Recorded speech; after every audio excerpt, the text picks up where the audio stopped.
from the rest, from the mere mortals. Having the numbers is fine, but actually tolerating the pain of hitting those numbers and sustaining it is a completely different thing. But this is a good ride here by Pipin Reindrink. Looks like he's going to get across the gap. A nice bit of high torque, low cadence work, pushing a huge gear just to power himself across this gap. And that's going to give us 2 Dutch riders in the move. So a good day so far. And just confirming that the rider that did take the top of the King of the Mountains, it was Dylan Hopkins of Australia ahead of Bussato, Lolland, Meyer, Van Bell, who's at the back there in the controversial, shall we say it, white and orange kit, which we believe is going to be changed in the future, and the rider from Luxembourg, Arno Wallenborn. But actually Wallenborn was with Reindrink, but it looks like he's just been dropped. So we're going to have 2 Dutch men in front, but the bunch not too far behind at all. And this is that long drag that I was talking about, but just look at that view behind of the French Alps. Absolutely gorgeous. Not a million miles away at all from the border of Italy either. It's such a beautiful part of the world. But it's the French team now who are riding on the front, setting this tempo, not the Danes. I'm trying to see where Simon Dolby is in the yellow jersey. Can't quite catch him just yet. I'd imagine he's just in the clutch of riders at the front there.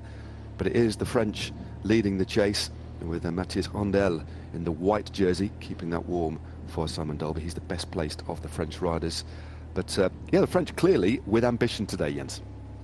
Yeah, they are riding with intent. It looks like they are have a lot of confidence in Matthias Rondel. He is a good climber. We haven't really seen, again, that long climbing performance from him, but the French team clearly having some confidence. We see Dolby just sitting in about 20th position with 2 or 3 of his teammates around him, so he's safely in the peloton, but you would expect that with the amount of riders still left there. Yeah, I did spot him, well spotted, just like you say. And not too far away from him was the man in green, Anders Foldager. So 20 seconds is the gap. So this gap now under the pressure, under the impetus of the French team, who have a couple of riders. Actually, they've got 2 riders in the top 10. Axel Huens is also there at 48 seconds. He's in 9th position, just in front of Francesco Bussato. He runs out the top 10 at 50. In fact, it's the top 13 riders that are spread by a minute. But Matthias Rondel sits in 2nd place overall at only 13 seconds behind. So very densely packed. And then we have 2 of the riders from Switzerland, Jan Christian and Robin Dons at 36 and 41, and then Joseph Blackmore at 42. Yesterday's stage winner Ivan Romeo of Spain is there at 46 seconds, and then Lucas Nurkar in 7th at 47 seconds. Good to hear from, in good French as well, Ivan Romeo talking about that victory yesterday, the biggest win of his career, a dream to win a stage of the Tour de l'Avenir, but didn't really fancy his chances on today's stage. But I've no doubt he's got nothing to lose, has he? But he is a slightly bigger rider. But after that performance, he'll certainly try and go deep today. But what other riders do you think from the from the Spanish team could go well today? Because he did say he'd be working in the service of others today. Yeah, there are a couple good climbers, but there's one who's still pretty close on GC that I'm looking at is Fernando Tejero. He's been up here in a previous edition last year. He was not quite there at the end, but he finished 18th overall and slightly better in the final 2 climbing stages. So if he's improved a little bit coming into this year, then he would be someone to look at. But we do, of course, also still have Enecoitz Asparen close in GC, so we'll be interested to see what he can do. Maybe slightly less known as a pure climber, but we'll have to see. Of course, with this category, we could still see some changes in sort of rider profile, riders developing more towards a sort of a climber type rider when they haven't really done that before. Those things could still happen. So I think those 2 riders, but maybe with a slight edge for Tejero. Well, there's a couple of Spanish riders just tucked in behind the French squad. Just lost 5 seconds, so 25 seconds to the group up the road. Still working well together. We're still on that uncategorized drag. Still climbing up through the valley. The dramatic awe-inspiring views of the Alps behind, with their snow-capped peaks. But a warm day, around 26 degrees in Méribel today, so nowhere near the stifling conditions of the last few days, which saw a couple of changes to the schedule. The day before yesterday we saw the stage shortened, and yesterday's stage was brought forward 2 hours earlier, so they didn't have to suffer in the high temperatures that we get in the late afternoon. So thankfully a little bit cooler today, which will be very welcome. There is the profile of today's stage. We've got over the second category climb, we've descended, and we're just on that little ridge in the middle of that profile before dropping down into the valley and then picking things up again. And when we get to the top of the Col de la Loze, there are different measurements on the top of the Col de la Loze depending on what point you get at the top, but we're going up to well over 2,200 meters, in fact 2,296 meters. So altitude for the first time in this year's Tour de l'Avenir will come into play, and because we start so low we drop down and lose a lot of elevation. We actually start at about 500 meters. They will go through the various stages, and it'll be interesting to see how some of these younger riders actually adapt to riding at altitude. And if there's certain riders from different countries that come to the floor, we know the Colombians, of course, live and race at altitude a lot. But will many of these riders be spending time at altitude camps compared to their elite level counterparts? Certainly some of them, but I would say not many. I think there's a couple, of course, a couple of riders who are already racing for professional teams. I think I read a couple interviews about people already saying they spent some time at altitude, but I think for a lot of those riders it's more about just doing it once, see how the body reacts. It's not necessarily a performance thing, it's more like just looking at what happens and how we can use that the next couple of years for most of those riders. I don't think there will have been more than just a couple of riders who've done specific altitude preparation for this race. But of course there are going to be some differences in how the riders deal with the kind of altitude like we're seeing today. And the only two real races, well, I guess 2 races plus a couple smaller races have had this kind of altitude. We've seen the Stelvio finish in the Giro Next Gen this year. We've seen altitude before in the Tour de l'Avenir. So a lot of riders will have already had some experience, and then of course the Colombian riders constantly race at these kinds of altitudes, and even higher in fact. So they will be slightly better adapted, but a lot of these riders, it's going to be the first experience of, first of all, such a long climb, and then especially that altitude that is going to come into it right at the end. Yeah, it'll be interesting to see how these riders do cope as the air gets thinner. It starts to come into effect generally around 1,500 meters and above, where you start to feel the proper effects of at altitude, especially performing at this sort of level and asking the body to do this with that rarefied atmosphere. The body just becomes increasingly less efficient. There's less oxygen is available per breath. But, most riders now at the elite level, of course, spending many weeks at altitude per year. In between most races they'll be at altitude, depending of course on their respective objectives. But I think the understanding now is if you don't train for long periods of time at altitude, you are at a distinct disadvantage. So everybody pretty much does it, whether they're performing for the classics, the Grand Tours. Everybody will spend a bit of time at altitude or use oxygen tents, which happens to a lot of riders do use those as well to save spending multiple weeks away from their families as well. Yeah, it just has become part of cycling, and it's how the sport is evolving, and no doubt we'll see similar innovations in the coming years. There are probably already riders doing things that we don't even know about to just gain some more performance in hopefully in the legal way, we'll say. There are always people living on the edge, but certainly altitude training is it's just a choice that you make. It's not something illegal, it's just an investment. And yeah, some of the riders will have done it, but a lot of the riders not able to do things like that, just being away from home for so long. A lot of riders obviously still studying at this kind of age, so you can't just pack up your whole life and sit somewhere on a mountain for 4 weeks at a time. Exactly. Well, this is the peloton wending their way down this descent. It's best part of 8 or 9 Ks to the bottom. We've got, well, they've commenced the climb with 23.2 Ks to go and not much flat at all. From one descent and they swing up the Col de la Loze. The bottom part of the climb is actually quite a big main road, quite gradual, but it's the second part of the climb and the final part of the climb where it really starts to kick up. Average gradient, in fact, for the first 8 Ks bounces between 7 and 8%.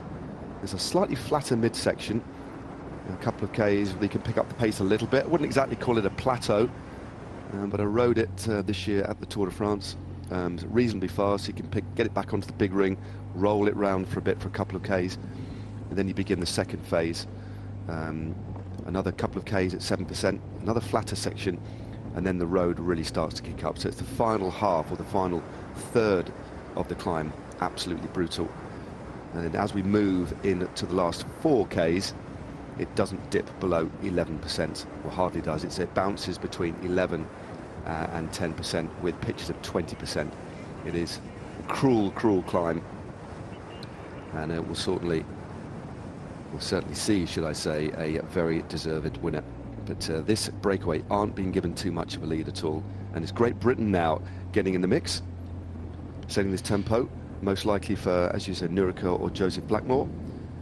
Josh Goliker, Robert Donaldson and Jack Rudkin-Gray are the rest of the GB team. Unfortunately, they lost Max Walker the other day, but yeah, they've got big aspirations, because Nurika is an exceptionally good climber. Lost a little bit of time the other day, just got caught the wrong side of the split, but still sits inside the top 10. But watch out for those 2 riders from Great Britain. And I did see Archie Ryan not too far away as well, the wonderful climber, well, all-rounder in fact, but a great climber from Ireland too. But the man in the green sat not too far from the head of affairs. That was Anders Faldegger, and it looks like they might be setting the pace along with Great Britain, just to make sure that Dolby is in a good position. I don't think the bunch at the moment are worried about this move out in front, are they? It's literally just setting things up now for the climb, and just to shape the rest of the race. I don't think anybody in this breakaway poses a threat. I don't think they're actually chasing. They're just doing their job, aren't you, and keeping that pace high. Yeah, I'm kind of wondering why those 2 riders have suddenly come up to the front, one from Great Britain and one from Denmark. They're not necessarily bringing their team up, so it does seem like they're just pacing. Maybe someone has spotted some riders struggling or something like that, just some of the GC riders, and they're wanting to set that pace to keep them behind. But it sort of seems unlikely. Yeah, you could also say just making the race hard, but then you would think that the leaders have to be right at the front as well to benefit from that pace. So I'm not quite sure what they're doing. It seemed like France was doing a fine job controlling it. Don't really see the point in trying to take over and with just one rider. So I would say it's a weird move, or I just don't understand it. That is also possible, of course. There's been some interesting moves in this race. A few of them we've managed to explain. Others have just left. We've just left scratching our heads. But it has been fascinating to watch these stars of the future. The Tour de l'Avenir now in its 59th edition. Started back in 1961. The first winner was in fact an Italian. It was a Guido Di Rosso. And over the years we've seen some of the biggest champions in the sport apply their trade here early on, and gone on to win the Tour de France. 7 winners of the Tour de l'Avenir have gone on to win the Tour de France in the past. Of course, most recently, Egan Bernal and a certain Tadej Pogačar. And Tadej Pogačar, when he did win the Tour de l'Avenir, only 2 years later, he won the Tour de France, and that's absolutely amazing. He's still only a very young man, second twice the winner. But yeah, just 2 years on from winning this very race, he was winning the Tour de France, which is absolutely amazing. And it didn't take too long for Egan Bernal, of course, to win either. I think it was 3 years later when he won the Tour de France. But it is Great Britain leading down, Faldegger in second place, and then the massed ranks of the French team. Maybe this is just for positioning play as well, because as you said, if you do put a rider on the front, generally your team are just behind, but they just might be wanting to pick the lines on this descent, and they do. And a very talented, well, Joseph Blackmore, who is one of their riders for the GC, is a very good mountain biker. In fact, was 13th in the world under 23 mountain bike championships that took place just a couple of weeks ago. I'm not too sure who this rider is on the front at the moment, but it could be him. But I'd imagine if it was, he'd be sitting back a little bit. But not using too much extra energy on the descent like this, but 5 more Ks of the descent, and we'll start the big climb yet.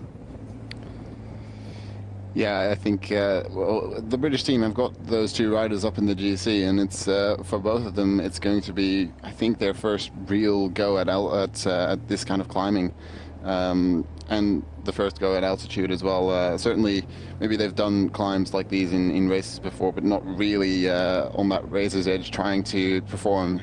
So that's going to be very interesting to see where they're at. They're both really young riders.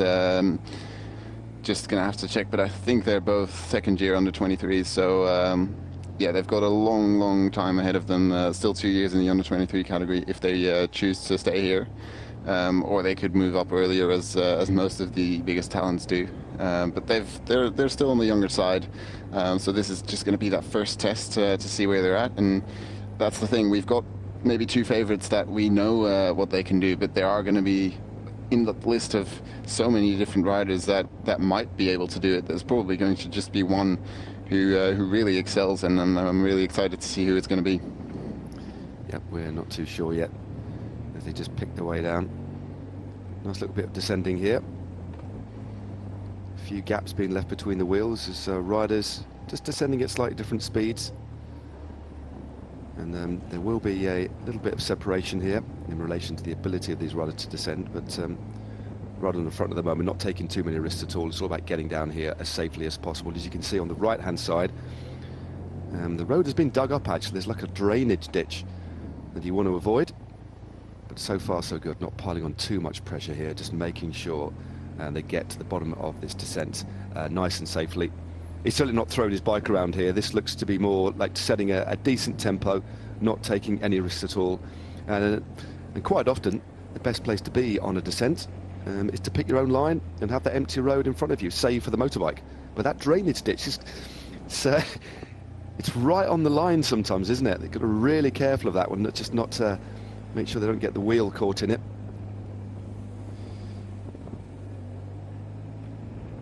So 26.5 kilometres to go now.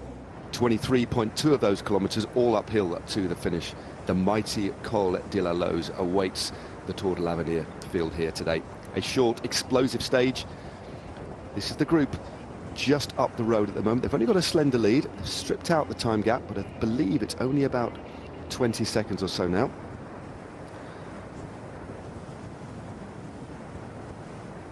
This group has actually fragmented on the descent here to show the rider off in front.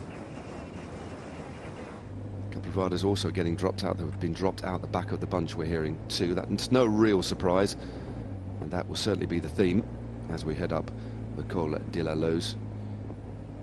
And a lot of these climbs now, many of the big cols all over the world, in fact, especially in this part of France, they count down every single kilometre. There's a little stone at the side of the road in yellow and white, which gives you the height that you're at and how many kilometres to go.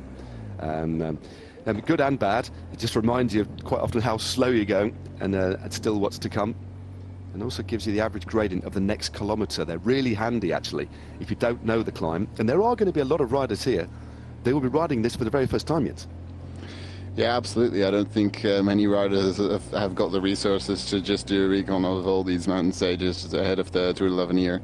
The national federations obviously usually aren't on huge budgets, so it's already a challenge to get out here with a proper team sometimes. So a recon is definitely not on the cards for all but maybe a very select few who do manage to recon it. But of course, it's different from riding it yourself. But there are images out there from 2 Tour de France's at least, so that will have been their homework probably going into this race.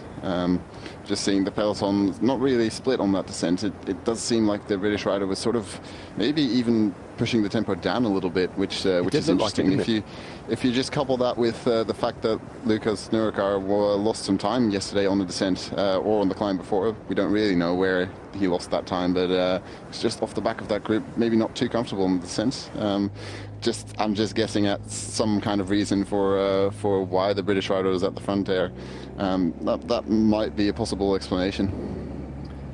Yeah, you're quite right. Of course, the man on the front dictates the pace, and I did notice, certainly said that he certainly didn't look to be pushing it, wasn't throwing the bike into the corners. In fact, I would say that it was a rather cautious descent, and that might be the exact reason. As we were talking about before, there's always within teams, even at the elite level, there are riders who are very good at descending, who excel. Your extremes, of course, the likes of Tom Pidcock, and there are other riders who are pretty cautious. I mean, Pierre Latour at the moment is having a lot of difficulties on descents. We've seen him dropped on several occasions because it's a real psychological game, especially if you're coming back from an injury. You rationalise things in a slightly different way. And quite often, the more that you tense up, the more nervous you are. It has that snowball effect. As soon as you tense up on a bike and you're trying to descend, the bike just becomes more and more difficult to control. It's all about trying to relax as best as you can. But that is easier said than done. Yeah, and it's also about experience descending. It's just if you've never been in the mountains, and again, some of these riders will have very little experience at descending such long descents. Especially today, it wasn't too bad, but on Sunday we're going to see a very, very long descent of the Col d'Iseran. It's just a different experience. You don't get that on when we see a crash behind. That did look like some of the Danish riders, but the yellow jersey is where he needs to be, in about 10th place. Yeah. Just heard on the radio there, no doubt you heard that as well. 40 seconds it is, 40 seconds. It's the French team on the front. And that was an innocuous corner. They certainly weren't hitting that corner at too much pace. British rider there just looking around. Anders Foldager and sat behind. These are our two leaders. This is Francesco Borsato, and the winner of the under-23 Liège-Bastogne-Liège, and the under-23 Italian road champion, and he's got Lolland with him from Norway as well. Zacharias Kolla-Lolland, and they've got a lead of 40 seconds, and they dropped the rest of the breakaway on the descent. That's when they went clear, and there are going to be, I would imagine, a couple of riders still in between. I don't think we've caught the rest of the breakaway, which contains Pepin Reindrink and a couple of others, Arthur Meyer, Louis Van Bell, and Arno Wallenborn, and Dylan Hopkins as well is in between. So 40 seconds, we are on the lower slopes now of the climb of the Col de la Loze. But as I said, the opening couple of Ks, opening 5 or 6 kilometres, about 7%. Steep enough, but nothing compared to what lays ahead on those fearsome final slopes, that uneven gradient. So difficult to get the pacing right. Who is going to reign supreme today? A warm day. Jersey's already unzipped. So this is going to take them probably the best part of an hour, isn't it? About 55 minutes of climbing. It is going to be a very long climb. It's going to take ages, and yeah, we really don't know what's going to happen, except that everyone's going to suffer, and at some point one rider is going to cross the finish line first, and very likely that that rider will be on his own. The peloton, they are setting a pace, but it's not the highest pace ever yet. It's still a lot of riders able to sit in there, but of course this is just the first kilometer of 23 kilometers of climbing, so the teams are just going to be trying to set up their team leaders, probably just going to do the pace that those riders think they can maintain for an hour, and nothing higher than that, just to give them the best shot at not blowing up towards the end of the climb. Exactly. Well, the fastest times, well, there's various Strava times, different segments, different parts of the climb, but it is just over an hour. Michael Rees has got the fastest time. I have to look back and do a bit of a deep dive on the... sorry, you're raising your hand. Yeah, Michel Rees, that actually happened in the Tour de l'Avenir. They, a couple of years ago, I don't remember exactly which year, but they started exactly from the bottom of the climb, just a 23-kilometer stage. So that obviously looks quite a lot like today's stage, just a bit shorter even. There we go. So that was 1 hour, 2 minutes, 58 seconds. Clément Champoussin, 1:03:11, and Nicolas Prodhomme, 1:04. So classy bike riders. So that gives you an indication of how long they're going to be riding for. As we just see, the Australian rider caught and passed. His time at the front and is done. That was Dylan Hopkins, who won the first climb of the day. But the gap for our two riders holding steady at about 30 seconds, as you can see, well into the climb now. And we get a good close look at this man. It looks like he's come off, doesn't it? Bussard, clearly. He's taken some skin off on his Castelli shorts there. He's got a graze to his left arm as well, so clearly has come off at some point. I'm not too sure at what point that was. Was that on the descent? It's an interesting one, that, but we certainly didn't see that, but it doesn't seem to have affected him too much. No, there's two possibilities. Either he took so many risks that he went on the last descent, we didn't see it, and he got back up before anyone else could catch him, or it happened even earlier in the stage, and then he was able to still get in the breakaway. So of course it's looks like it's not affecting him too much, as we just saw a Dutch rider come up to the front of the peloton. So the Dutch team apparently not happy with the pace, wanting to increase that pace even more. Yeah, Bussato currently sitting in 10th place on the general classification at 50 seconds.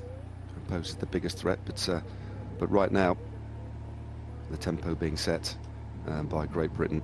The rider from the Netherlands just slotted into the wheel there as well. Spain just moving up a little bit too. A couple of riders from Luxembourg, but the group's still pretty big. Just could see our yellow jersey there, the maillot jaune, Simon Dolby of Denmark. Anders Foldage doing a great job, never too far away from his teammates. As we look at the full lineup of the Great Britain team, Nurikar, Blackmore, Goliker, Walker is now gone. And then we've got Rob Donaldson and Jack Rootkin-Gray, fourth in the World Under-23 Road Championships. Rides for St Piran Continental team. Not too sure what he's doing next year, but I'd imagine he might be moving up to the next level. A real talent, multiple race wins abroad and domestically this year for him. And they do have a very strong team. So there's the gap. 30 seconds, 21 Ks to go. Do you think we're going to see any early moves here, or do you think the length of this climb, a lot of riders are going to bide their time? Because it is, even by World Tour standards, this is one of the longest climbs that is ridden. I mean, there's very few climbs over, or cols over 20 Ks, normally 10 or 15 Ks, but this is particularly long. Yeah, no, the early moves would have had to happen earlier than the start of the climb. At this point, it's just going to be one long effort, and just physiologically, it's so much better to wait to go over your limit to the end. Because if you go too hard at the start, you're going to blow up. And there's also, we've got that flatter section in the middle, but even on these gradients, there's just that little bit of drafting. It's not much, but it does count up over the kilometers, and the time you spend in the peloton just doing that even pace, no accelerations, it's going to add up. And I think it's not a smart move if you want to win the stage to go early. These riders have committed, of course, but I don't think they're really looking to win the stage at this point. I think they tried something at the start, but they'll know that the peloton is bearing down, and they're going to be caught at some stage. But Bussato is doing quite a good job, actually, holding on here. He's dropped his companion Lowland. He's going for it at the moment. He certainly is. Lowland certainly hasn't given up here. Actually, as the gradient has just lessened ever so slightly, he's back on the power and riding at his own rhythm. And the key thing on a climb this long is that if you do feel yourself drifting into that red zone, and you want any hope of trying to perform well, you do need to back off a little bit. And almost ride a negative split, because this climb, I think it's fair to say, you can split into two distinct halves.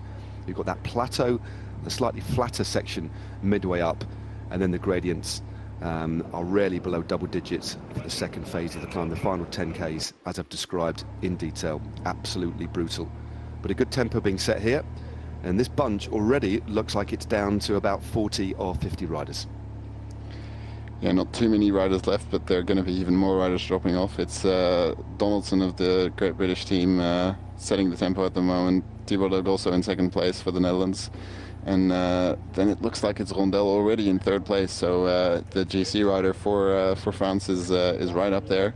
A couple of riders still with him. Here we are looking at the Danish team with Foldegger in the green jersey, and then Simon Dalby in the yellow jersey, who's leading the classification. We'll see if he is able to hold on. He's certainly one of the better climbers in this race, but there are some challengers on the horizon. Yeah, they certainly are. So good pace, as you said, being set by Rob Donaldson, who rides normally for Trinity.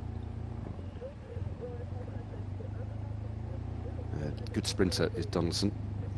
Very fast finisher, but being used on the lower slopes of this climb as we look again at the top 10 in the general classification. Coming into stage 6.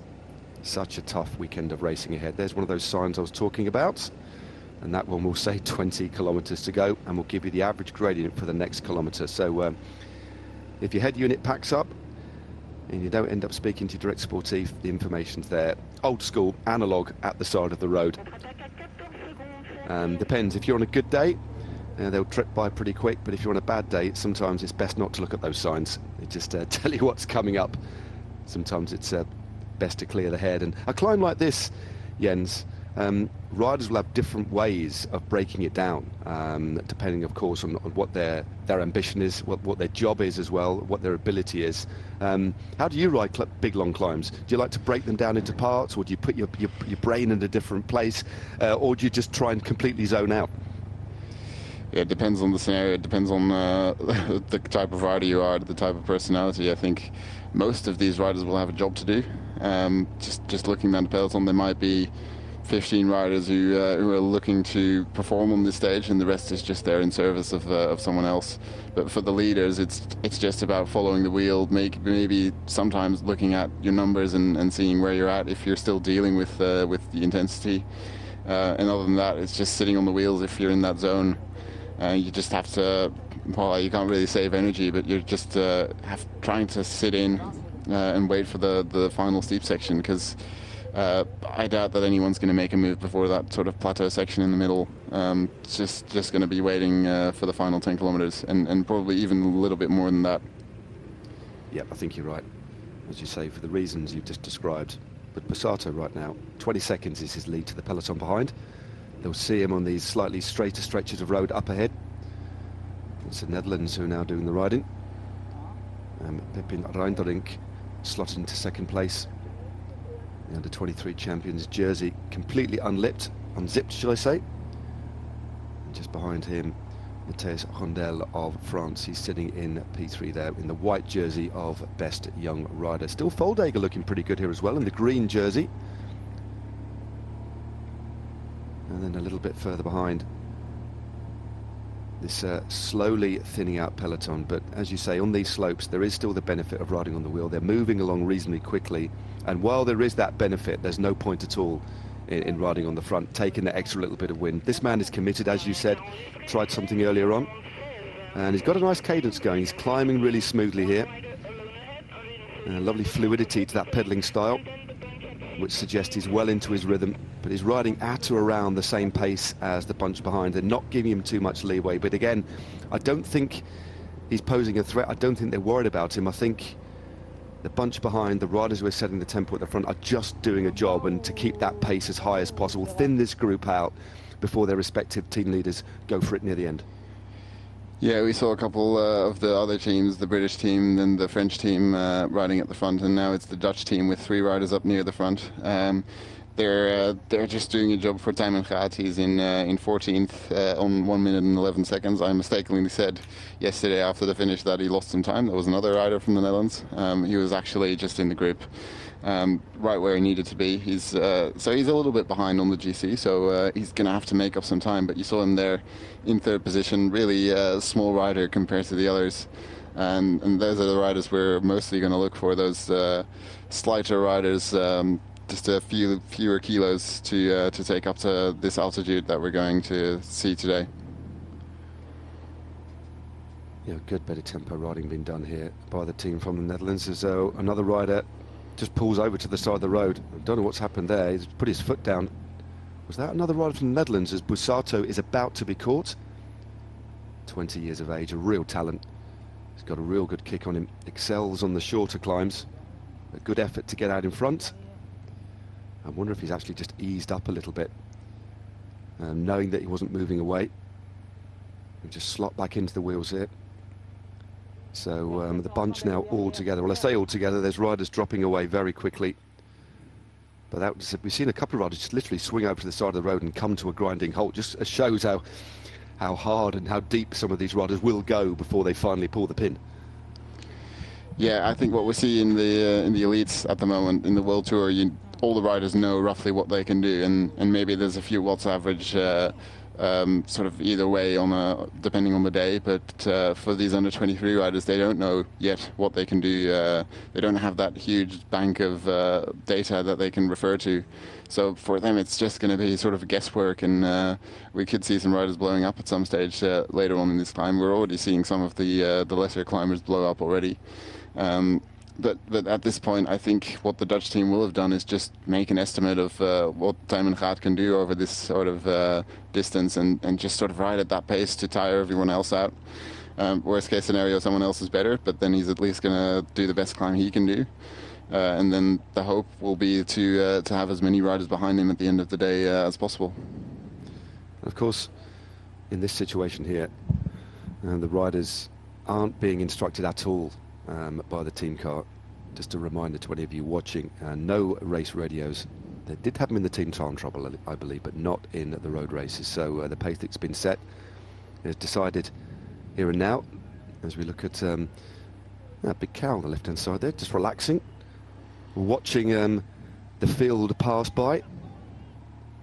Quick glance over the shoulder there. That's the lovely thing about riding on the front. And glancing over your shoulder, you can look at the devastation behind, but a smaller group, still around 40 riders or so. Try and look where Bussato was slotted in. Well, there he is. He's come to the back here, getting a little bit of medical assistance for the grazing to his left side. Crashed at some point in the course. There was a descent before the first climb of the day, the Montée des Championnats et Valois. Could have been there, but we're not too sure. But after that foray off the front, getting some medical attention as we look toward the back, and a couple of the riders from the Mexican team here. Watch out for Mexico today. Isaac del Toro, as they just lighten the load. Towards the back of this group as riders continue to drop off. It's another one of those signs just on the right-hand side. This is going to be this slow incremental increase in pace. The Italian there nearly riding in to the back of the rider from Belgium. That's Giacomo Villa. He was in the breakaway on day one. I think he was second on the opening stage of this race to Anders Foldega, a teammate. Both ride for the same Italian amateur team. But yeah, this is just a long winch up. Survival of the fittest in these warm conditions. Another rider suffering at the back there. This is Enokoints Asparen. Yeah, and Asparen is actually 11th on the GC, 58 seconds back, so that's one of the riders that we're losing already, who is right up there on GC. We just did see Del Toro from Mexico right at the back as well, but he seemed a little bit more comfortable. I think he's just made the decision to sit at the back, but Asparen not looking too great for the overall at this stage. No, not with 17 Ks of this climb still to go, getting distance on the lower slopes, with the steepest part of the climb still to come. But a good tempo being set now by Thibaut Del Rosso of the Netherlands. And I think this little group that's just coming back into contention here, I'm sure this must be the riders that were caught in that crash on that corner. There was definitely one or two Danes, or Norwegian riders, should I say. Well, this is the Norwegian squad, or three of them anyway. One of the Austrians at the back there as well. So 3 riders from Norway just about to get back into contention there. Yeah, it's Johannes Gulset there on the back of that group, the third Norwegian rider there. He is their GC option, it seems, so he's the best climber on that team, and it looks like, just based on the situation, he must have crashed, and he's being brought back now with the full team support, so they're definitely looking after him. Also, just looking at the Austrian champion there, Alexander Hayek is another one of those good climbers that we might be looking for today, and also looks like he might have been caught in that crash because he was behind and is just coming back now. So that sort of looks like we did lose a few riders in that crash, and that's not going to be beneficial for their performance on this climb. Not at all. But they're back in contention now, and they've been chasing for the best part of 5 or 6 Ks. But I guess what they don't want to do, and what they seem to have done pretty well, and we'll find out later if they've managed to recover a little bit. They had to regain the peloton, but they've just done it incrementally. On a climb like this, given the nature of the race, getting back on, you can actually use this pace to your advantage. And rather than going really deep and getting back on and causing a lot of damage, is just go just a tiny little bit quicker for a longer period of time. Just slowly winch your way back into contention. Don't push yourself into the red. So some strong team riding done there by the Norwegians to get their man back into contention. As we're sitting at the back here with Jose Ramon Muns. And now it is still the squad from the Netherlands setting that tempo. It was at Del Grosso. He's now swung off and is piping Reindering. All about timing Graz. What do you know about Graz? They're clearly very confident. And they spent a lot of time riding on the front end. I didn't mean to put you on the spot as well, but this is a confident demonstration right now by the squad from the Netherlands. Yeah, Tijmen Grat, he's second year under 23, so still on the younger side for this field. So there's 4 years, of course, involved in the under 23s. He's only in his second year in this category. Finished 5th in the Czech Tour this year, 9th in the Giro Next Gen. So those are some strong results. But his origin story is maybe even more fascinating. He started out just I think as an under 17 or an under 19 even, coming to one of the test days that the local sort of the provincial program, let's say, in Limburg in the Netherlands did, and he just showed up with like a very old bike, not even we call those clipless pedals, I think, before my time. Flat pedals, yeah. Yeah, just flat pedals, and he just outperformed everyone on a 20-minute uphill test, and then immediately he moved into a sort of a support system. People started flocking around him, and it's just a couple of years later he's already ended up on the Jumbo-Visma development team, and he's being looked after for the overall in Tour de l'Avenir as a second year under 23. So that's one of those stories of just talent development going right. He's still got quite a few things to learn because he started cycling so late, but he's moving up in the ranks, and I think he's one of those talents to really look for. He might not be there quite yet to perform at the highest level in the under 23s this year, but he's definitely getting there in a couple of years' time. And I think just gonna check that, but I think he's already got a professional contract for the next couple of years. In fact, until 2027. So Jumbo-Visma definitely have some confidence in this man. It's always nice to learn a little bit more about the background of some of these riders, their route into this wonderful sport. And just looking back again, just to add to what you're talking about, several big wins, won the Istrian Spring Trophy overall, his third race of the year, just outside the top 10 in the Settimana Coppi e Bartoli as well, which is a 2.1, 11th overall in that one. And then with other wins, and as you say, the top 10 overall in the Giro Next Gen, as well as just outside the top 10 in the Alps Isère Tour. So real potential, and as you say, unsurprisingly locked in to a long-term deal. These long-term deals becoming more and more common, in fact have been over the last few years. So a few more riders starting to suffer just at the back here. Some riders in all sorts of difficulty. It looks like that is the figure of Josh Goliker. Getting dropped, finding something else, get it back on the wheel again. There will be some riders yo-yoing up the back, a couple of the Mexican riders as well. Getting dropped, getting back on. As the gradient steepens, it's when you see some riders just dripped off the back. And as the road flattens again, and the power to weight shifts in the other direction, another opportunity just to get back in the wheels and hold on for as long as you can. There's a Lucas Nurikar just in the centre. Also in the mix there from Switzerland, Jan Christian, looking around. And now it's Colombia now moving through to the front. We haven't spoken too much about the Colombian team. Watch out for Santiago Umba, who has been recommended as one of the big tips today, but is now the first time they hit the front in the Tour de l'Avenir. They've been very quiet so far, and you could say this is their terrain now. But one of their riders heavily bandaged up on the left-hand side from a previous crash. But right now on the front, it is Diego Pescador setting the tempo. Yeah, Pescador setting the tempo. I'm just going to check if it is actually him. That's Pinzon, I think, in third place with the bandages. They've got a couple of riders, still Umba and Pinzon up there pretty close on the GC, and then they had German Dario Gomez, who was one of their favorites anyway for the overall, but he also crashed early on and lost a lot of time. So there's a couple riders like this crashing early on. I think most of the GC favourites have already had some kind of problems, but the pace has increased. It seems it's just in one long line, and there's a couple riders starting to suffer at the back. Well, the man with Germán Dario Gomez, number 41, who sat in second position, has had a great season so far, 4th overall in the Giro Next Generation, and won the under-23 Tour of Colombia at the start of the year as well. So an impressive ride there, including 2 stage winners. So you'd imagine they're looking after him, although he's sat at second wheel at the moment, Umbatu. But yeah, one of their riders, as you say, that was heavily bandaged. This is the section of the climb now where the gradient eases a little bit. And as you can see, the pace has picked up. They're still lined out, still a lot of suffering going on, but more of a benefit just to sit in the wheels here. Try and recuperate a little bit if you can. Lovely road surface, a nice engineered road here as we slowly pick our way through these verdant pastures. Still a lot of climbing still to go, but this is the section that gives way for the next 3 Ks and to the second phase of the climb. But it is Colombia who have now taken things up. Good bit of pace setting by them.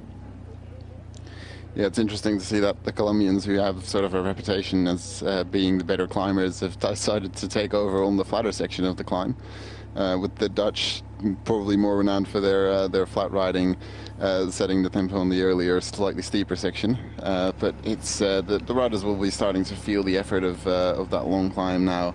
And you see there one of the riders up there in the overall in the mountain jersey, Ivan Romeo, just not in the line anymore. He's moving backwards. I think he's not going to hold on too much longer. Yeah, he did say that he wasn't overly looking forward to today's stage, and there it is, polka dots on his back. He won't be wearing that tomorrow, that's for sure, because whoever wins the stage quite likely move into the mountains jersey as well, with those 20 points on offer. The 10 points taken by the Australian earlier on. He's no longer in this league group as the pace quickens, as the gradient lessens ever so slightly, down to about 3 or 4% here. Yeah, it is a strange one, isn't it, that? No harm in setting the tempo here, but there's far more benefit of sitting in the wheels. And if you want to make a difference on the climb, you wait to the steeper gradients. But clearly they're happy. They know what they're doing. Archie Ryan from Ireland is set in about 4th or 5th position there in that green jersey, fully unzipped, riding for the Jumbo-Visma development team, although he's moving to EF Education EasyPost next year, up to World Tour. 14.2 Ks to go as the climb continues. This is relentless, isn't it? Such a long climb. Great to see the riders for the whole way up today. We've pretty much had the whole stage. There's one of the French riders starting to suffer just at the back there. That is Antoine Hubie. Well, that's a surprise.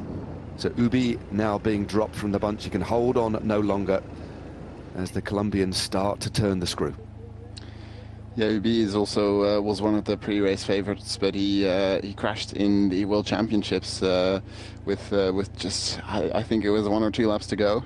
Crashed quite heavily, abandoned the race, and he's lost some form due to that crash. But he is moving to Soudal Quickstep next year, I believe. So he's got that contract sewn up already. But he's one of those riders who would have been in support for Mathis Rondel, who he could really use. But he's off the back right now. Yeah, it's no real surprise. Given what you've just said, great shot here. Look at that picture postcard. Absolutely beautiful. Especially for those of you sat at home watching. A little bit different for those riders in the bunch here.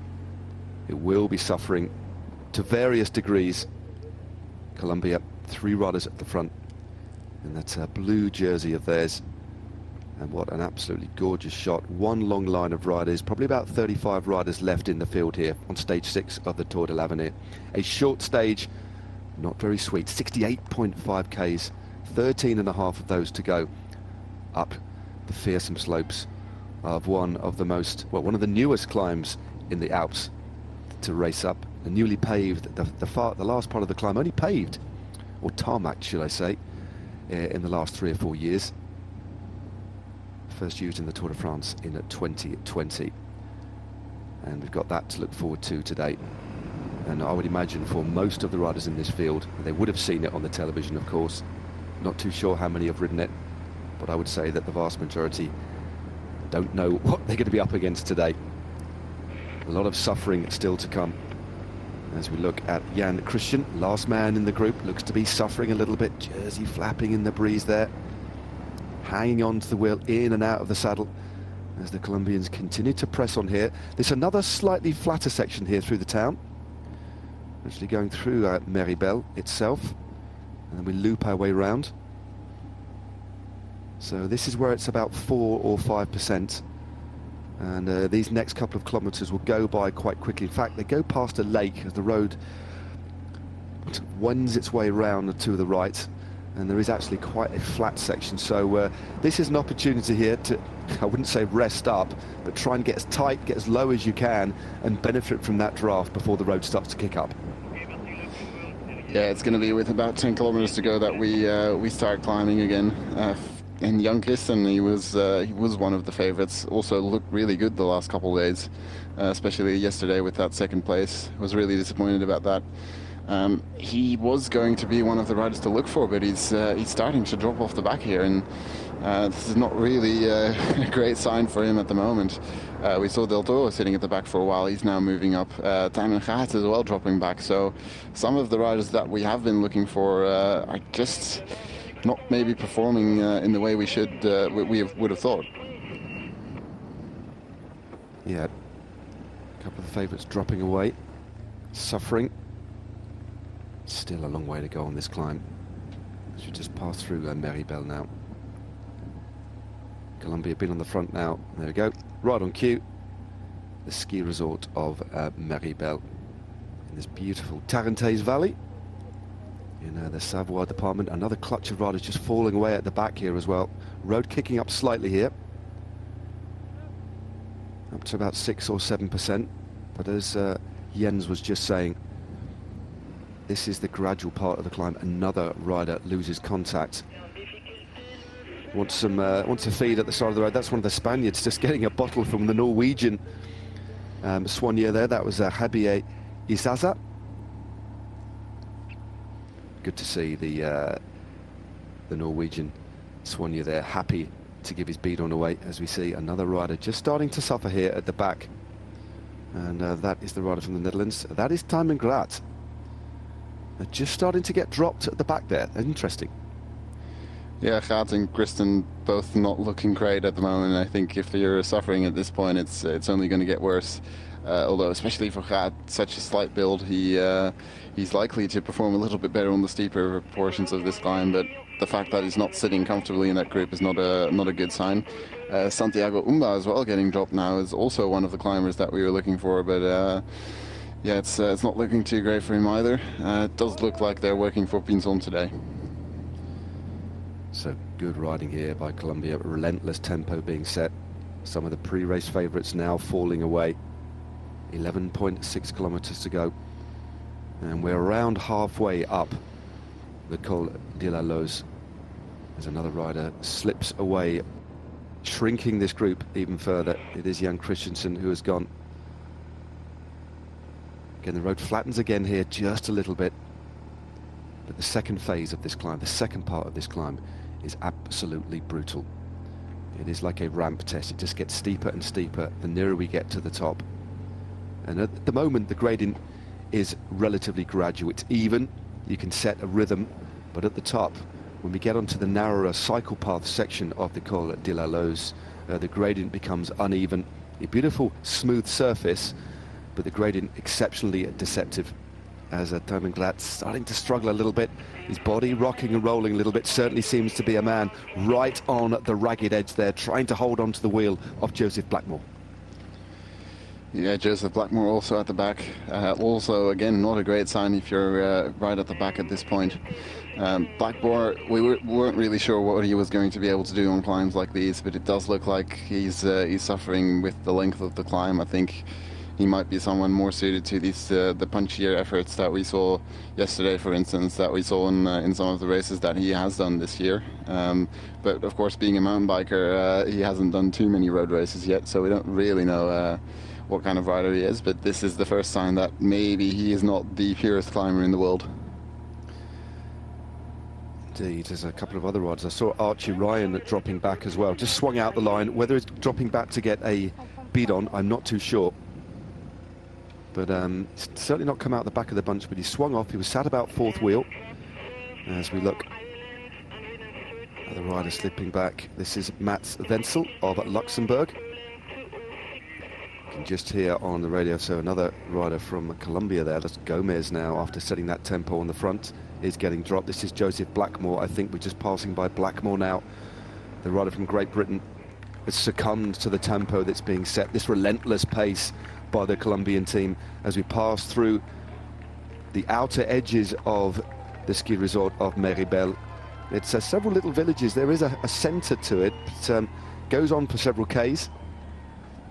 But out, once we've passed through this little part, I did ride this at the Tour this year on a little training ride one morning. I remember this little bit through my suffering. So it's managed to latch on at the back again now, has Thymen Grat. It's passing another rider. These riders are dropping like flies now. Yeah, Foldager just dropped as well, the green jersey wearer, but it's quite impressive that he was still here, still, again, not quite a pure climber. This was the final opportunity for the riders to get some bottles, for most of them anyway. Of course, the teams parked here. There's no room at the top of the Col de la Loze, so the teams are based in Meribel. It's also where the start was held this morning, so all the teams, the Soigneurs, right here, giving bottles for that final 10 kilometers. It's going to take a while, those 10 kilometers.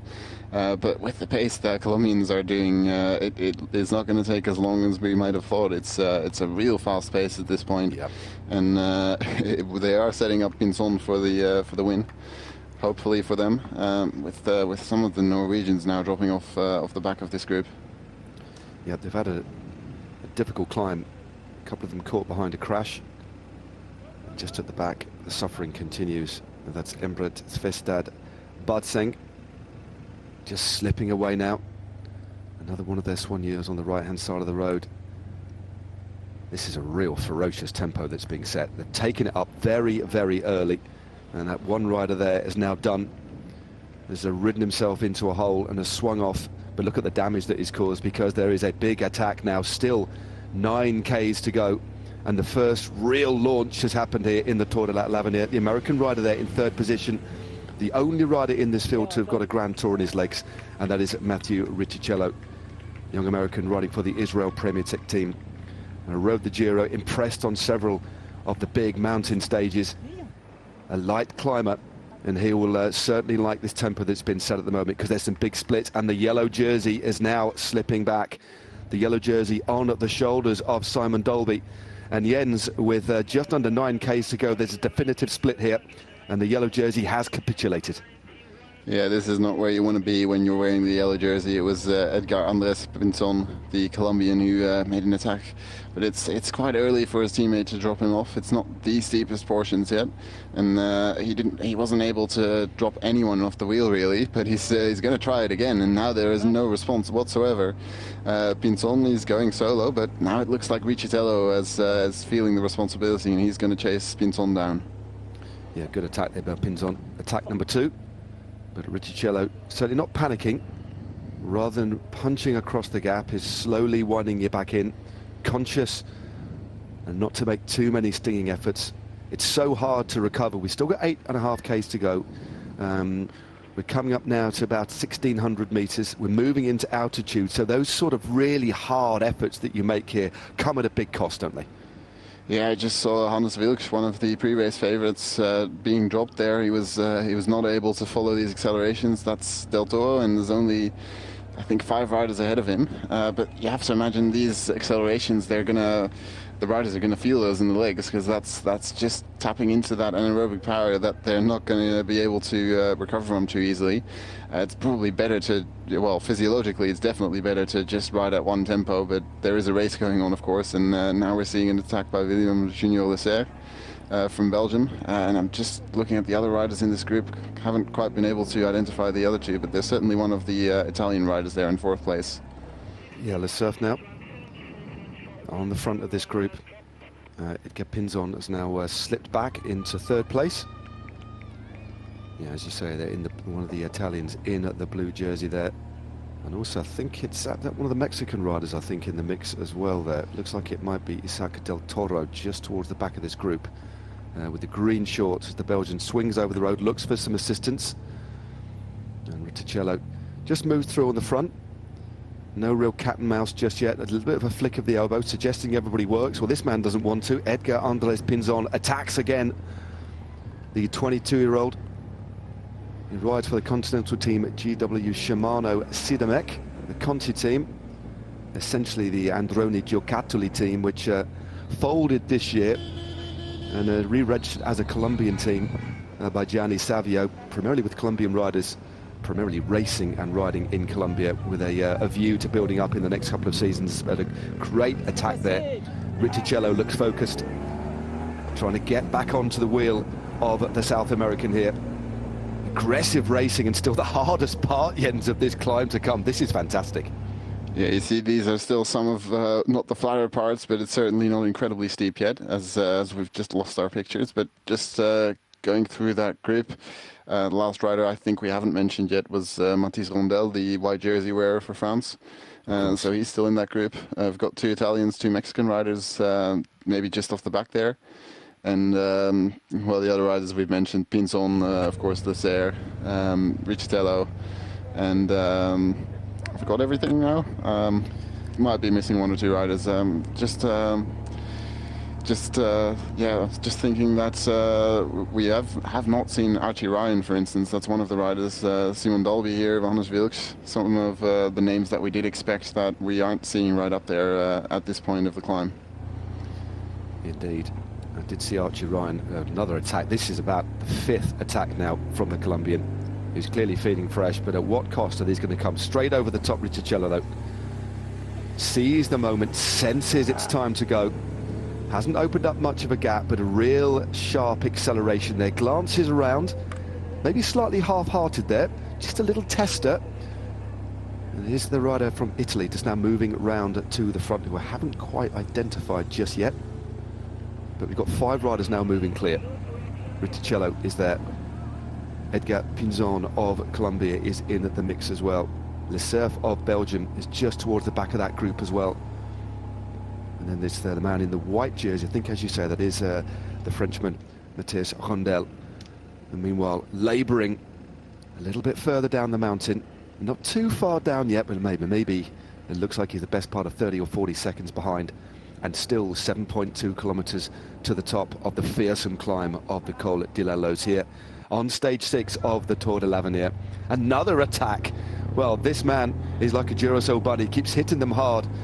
And again, the Colombians will be going back to what we were talking about earlier on, Jens, and the advantage for the Colombians in this sort of field because of the amount of time they spend at altitude. They're used to doing these sorts of efforts at this sort of level, aren't they? Yeah, absolutely, but I'm not sure this is the best tactic, just constantly attacking. We just spoke about the right... here we've got the group. It's the 2 Italians, Pellizzari and Piganzoli. I haven't quite figured out who is who, but the rest of the group, the other remaining Mexican rider, Muniz, and then the riders we've been talking about the entire time. But I'm just thinking about those 3 riders behind. They're just setting a consistent pace, working together. They might not benefit from sitting in the wheel of these gradients, but they're definitely setting their own pace and not going over the limit too much. And I think some of these riders at the front, just by that attacking constantly, they are going to lose something towards the top of the climb. So maybe the right tactic by Wilks and by Dalby, and there was another rider with them, I think, Tejero, I think, from the top of my head. They might be doing the right thing by just not following these attacks and just doing their own tempo and maximizing their speed up the climb, while these riders are riding a race and maybe losing some speed by doing it. Yeah, I do think the smartest way to ride a climb like this, well, depending. Some riders like to attack it, punch, because it breaks the rhythm of the riders behind, puts them in and out of the red zone. But of course, it's not just, you don't have to respond to those attacks. You can just keep trying to make the most linear, or create the most linear sort of effort is ideal. You can moderate, you can go a little bit quicker, a little bit slower. But once you start going deep pushing yourself into the red altitude, recovering from it is very hard. But the Colombians will know that, and they do race in a very different style, going back to the early days of when the Colombians first came over to Europe and raced in the early 80s in the Tour de France. They race with real style, verve, panache, but they do it differently, and I do love to see it. And there is the yellow jersey, just a little bit behind, and this is the part of the climb. This gradient, this type of gradient, is what characterizes the Col de Loze. This is what separates it from a lot of the other climbs out there in the Alps, is this constant rise and fall. Still always very steep, but little bits of flat, then up to 15 and 20% and back down again. So hard to measure your effort on a climb like this. And arguably, this is still part of the easy section. The steepest portions are still coming up. So we've got the early selection, but you've seen there Dalby just maybe 30 seconds behind. That's not over yet. He's almost definitely going to catch someone if they blow up from this front group. And just going back to what you just said about managing that effort, I think we've seen Isaac Del Toro. He responded quite easily to the first attack for Mexico, and then when the second attack went, he just did his own pace, let the riders go, came back at his own pace, and that's an interesting one to look at. Either he's not able to follow the attacks, or he's just decided, you know, this is the tactical situation, they're just going to keep attacking. I'm just not going to follow and ride more efficiently. Yeah, it's certainly smart from what I've seen so far. Just waiting, biding your time, being patient, and also having confidence in your ability to well. And also, you know the cost. If a rider keeps repeatedly attacking like that, you know that at some point it's going to come at a cost. As we see Pellizzari, Giulio Pellizzari now slipping away from the back of this group. Can't hold on any longer, but he's certainly not panicking. Still riding well. Got that low gear in, high frequency pedaling. And as you see, the road just drops there. It's a very small descent, then it picks up again as William Junior Le Cerf on the front here for Belgium. He's been setting the tempo for the best part of a kilometre with Mathieu Riticello of the United States of America in the Stars and Stripes kit, sat on his wheel. A little bit of looking round now, but this is a good group of riders that's formed. But interestingly, it is Le Cerf who's keen to set the tempo here. Yeah, and he has a reason as well to set the tempo, because he's probably of this group the furthest down on GC, although I think Muniz might be a little bit further down actually. But he's in 30th place, 2 minutes and 29 seconds down on our leader Dalby. So that's a little bit less to the rest of this group. But I actually think, just looking in the background there, I think it's Teixeira who's coming quite a lot closer to this group, and Dalby is not that far behind. So the pace has definitely dropped since we saw those attacks. Yeah, it definitely has. 5.7 Ks to go. You can see now it's almost like we're on a different climb. We're essentially on a bike path. This next phase of the climb is on roads that are pretty narrow all the way up, but a very nice road surface, nice and smooth. But what that doesn't do, unfortunately, is mitigate at all the brutality of the gradients, which will continue to get steeper and steeper and steeper. 5.5 Ks to go, but it's the last 4.5 kilometers of this climb which are absolutely savage. Bounce between 9 and 11%, with pitches of up to 20% as we wend our way around yet another hairpin bend, and the road flattens again, offering these brief little opportunities to get back on, but as soon as you latch back on again, the road kicks up. Yeah, it's about 10 seconds to Teixeira and 15 seconds being reported for the yellow jersey Dalby. But they're having to do all their own work, and I'm pretty sure some of these riders are not doing their maximum effort. They're still sitting, just sort of managing their effort, not maybe going full gas. You see some of the riders really eager to work. We've seen Piganzoli working at the front, Leclerc, Pinson, but I don't think I've seen Mathis Rondel do a single turn on the front. And of course he's not obliged to do a turn at the front, but it just says something about what place of mind these riders are in. Rondel has clearly just decided he's going to save energy, he's going to follow, but he's not going to attack himself. And here again, Del Toro just lets the gap go because these riders have accelerated up a steeper pinch. And I assume he's going to just wind his way back slowly by not going into the red and then riding more efficiently that way.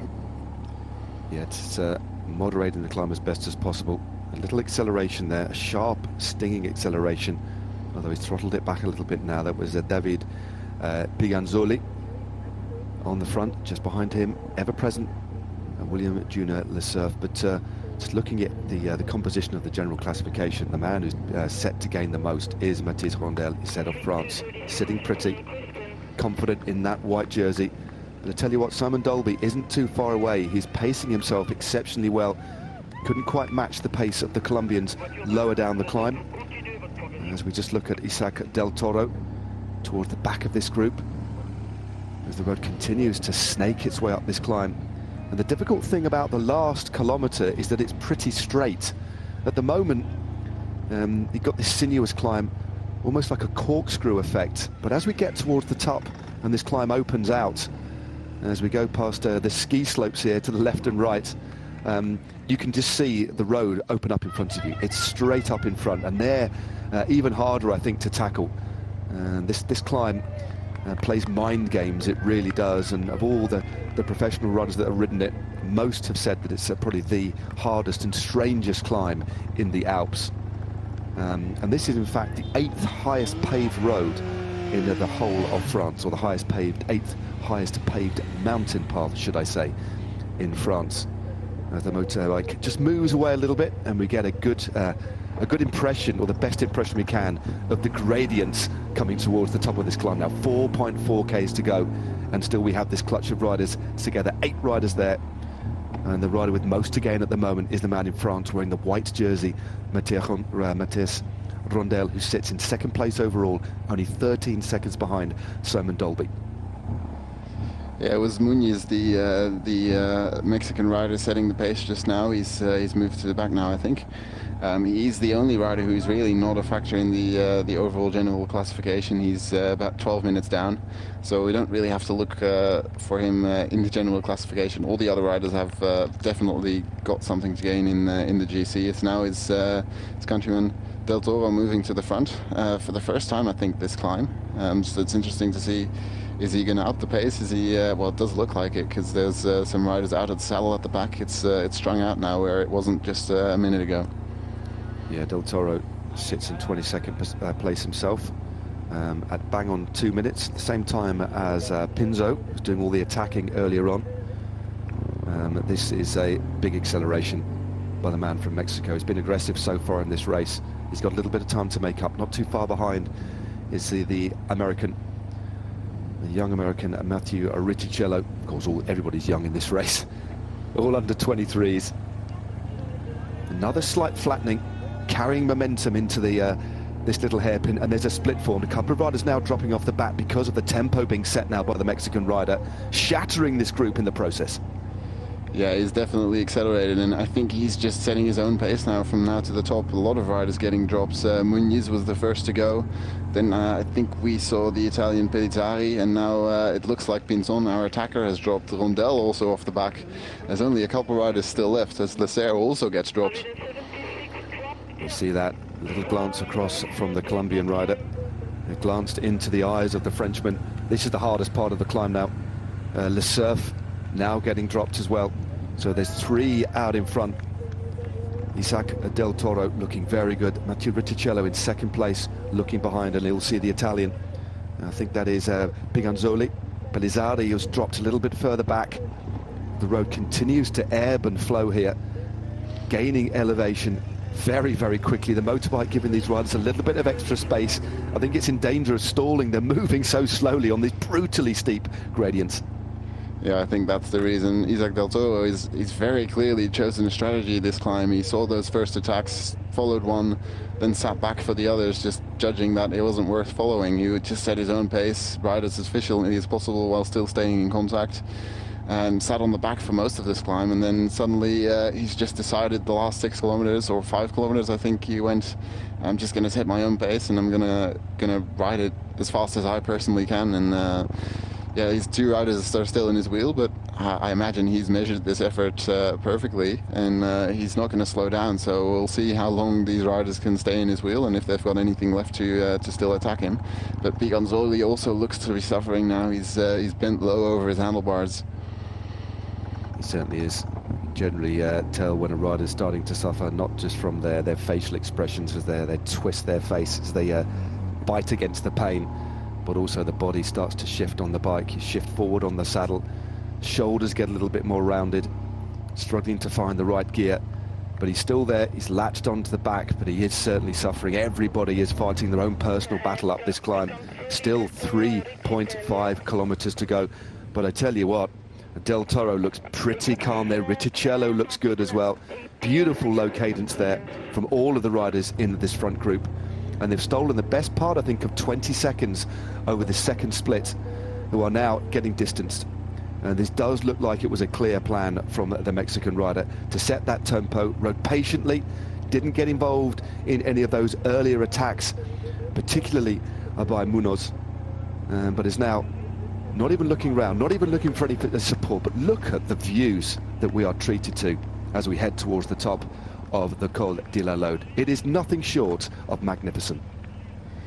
Yeah, we can enjoy the views. I think the riders will not be looking around too much at this moment. They're just suffering, riding as fast as possible up this climb, and to be honest, you can't really go much slower. It's pretty full on at these gradients, and the gap is really going out now. I think we've got clearly these three climbers, or these three riders are the best climbers in this race at this point, and it's actually Pigonzoli's teammate Pellizzari who's setting the pace in this group, which is a bit of a surprise. Well, the best placed rider in the front group is Matteo Riccicello. He sits at 1 minute and 33 seconds. Haven't seen the time gap now to Simon Dolby. So the man with the most to gain in terms of time is the man from the United States of America as we look a little bit further down the climb. Some big gaps are going to open up. And look at this. This is where the road really bites. This is around 15 or 20% here. They're reduced to nearly walking pace. Romero, Riccicello, and also Piganzoli of Italy.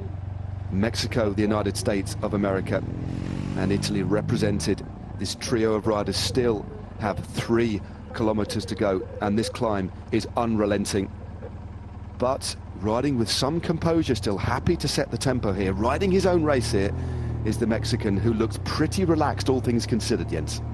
Yeah, this is the first time we've seen him open up and try to let Riccicello come through, and Riccicello has taken that as a sign to attack. He's gone right over the top of Del Toro the second he slowed down, and it's now Piganzoli who's on the front, dragging Del Toro with him for the first time. And this also does look like it's thought about by Del Toro, because the road just flattened off there. He's sitting in the draft again. He's really tactically riding a brilliant race at this point, but Riccicello is moving off the front now, and he's going to have to catch Riccicello at some point if he still wants to win this stage. Riccicello, as we said, finished the Giro d'Italia, his first ever Grand Tour. His best placing was on one of the hardest stages. It was 11th place on the stage. Stage 20 it was. That was the time trial, of course, wasn't it? That was a brutally steep time trial, but was involved in multiple attacks. But he's clawed back here. It was a launch straight over the top, but he is being brought back slowly by Piganzoli. Although, just a matter of meters here equates to 5 or 6 seconds, doesn't it? As the road kicks again. And these riders will be using exceptionally low gears, but even those on these fearsome slopes don't make it very easy at all. As our motorbike stops again, Riccicello comes into view.